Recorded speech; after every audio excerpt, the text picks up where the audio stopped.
Right. ఇప్పుడు మామూలుగా కింద కోర్టులో మంత్లీ ప్రొసీడింగ్స్ ఉంటాయి కదా, స్కిల్ డెవలప్మెంట్ కేసుకి సంబంధించి బెయిల్ ప్రొసీడింగ్స్ ఆల్రెడీ బెయిల్ వచ్చేసింది కాబట్టి బయట ఉంటారు. కానీ ఆ మిగతా జడ్జిమెంట్ అంటే వాదనలు కానీ ఇవన్నీ ఈ తీర్పు వచ్చేదాకా ఆపేయాలా, ఆ వాదనలు జరగచ్చా?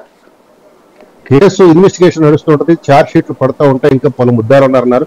ఆ ముద్దాలు యాడ్ చేయడం, అరెస్టులు, మళ్ళీ రిమాండ్లో ఎన్నో యథావిధిగా జరిగిపోతుంటే అయితే చంద్రబాబు నాయుడు గారిది కాబట్టి ఎంత ప్రాముఖ్యత వచ్చింది, దేశవ్యాప్తమైన పబ్లిసిటీ కూడా వచ్చింది.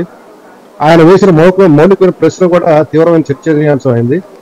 ఈ నేపథ్యం ఇప్పుడు ఇంకొక తీవ్రమైన చర్చనీయాంశం అవుతుంది. ఏదేమైనా చంద్రబాబు నాయుడు గారు ట్రెండ్ సెట్ చేశారు. ఈ కేసుల్లో బహుశా ఒక స్థిరమైన నిశ్చితమైన రాజకీయ నాయకులకు వ్యతిరేకమైన తీర్పు వస్తుందనైతే నేను ఒక పౌరుడిగా ఆశిస్తాను.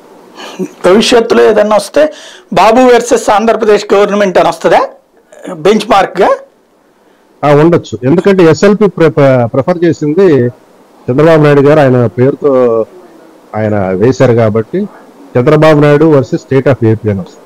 ఆ కేసుల్లో జడ్జిమెంట్ లో ఇట్లా వచ్చింది అనేదాన్ని రేపటికి ఇస్తారు ప్రతి లాయర్ గారు. రావచ్చు. రైట్. శ్రీనివాస్ చౌదరి గారు, ఇక్కడ మీ లక్ష్యం భవిష్యత్తులో అవినీతి అన్నటువంటి ఆరోపణలు ఎదుర్కొనే అందరికీ రిలీఫ్ రావాలన్నా, లేకపోతే కనుక చంద్రబాబు గారి వరకు రిలీఫ్ రావాలన్నా? ఇప్పుడు తెలుగుదేశం పార్టీ నాయకులుగా మేము ఒకటే కోరుకుంటున్నాం, అవినీతి జరగలేదనే మా వాదన. అవినీతి పరులందరినీ రక్షించమని మా వాదన కాదు. అవినీతి పరులు రక్షించడం మొదలు పెట్టుకుంటే జగన్మోహన్ రెడ్డి గారికి చాలా కేసులు ఉన్నాయి, మీకు దాంట్లోకి వెళ్తే మీ డిబేట్ కూడా చాలు. సో ఇటువంటి సిచ్యువేషన్ లో చంద్రబాబు నాయుడు గారు చేయలేదు తప్పు అంటున్నాం. ఇంతకు ముందు మన వైసీపీ మిత్రులు చెప్తూ తప్పు చేయలేదు చెప్పచ్చు కదా అంటే, లేదంటే అసలు కేసులో బలమే మొదటి చెప్పేది కదా, కేసే లేదు, కేసే తప్పుడు కేసు, అందులో బలం లేదు, అందులో ఇప్పుడు సాక్ష్యాలు ఈ రోజు అదే 2 వరకు కూడా మీరు ఎటువంటి సాక్ష్యాలు హైకోర్టులో సుప్రీంకోర్టులో ప్రొడ్యూస్ చేయలేదు, భవిష్యత్తులో కూడా చేస్తారని నమ్మకం కూడా లేదు.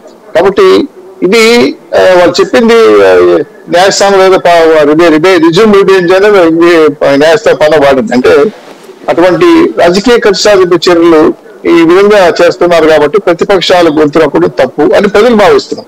మేము తెలుగుదేశం పార్టీ సభ్యులుగా, తెలుగుదేశం పార్టీగా అందరూ అవినీతి పనులు ఉన్నారు, వాళ్ళందరికీ కేసు అప్లై చేయండి, అందరూ అవినీతి పనులు బయటకు వెళ్ళిపోండి, సమస్య లేదు సార్. ప్రజలాస్తులు ఖచ్చితంగా కాపాడి తీరాలి.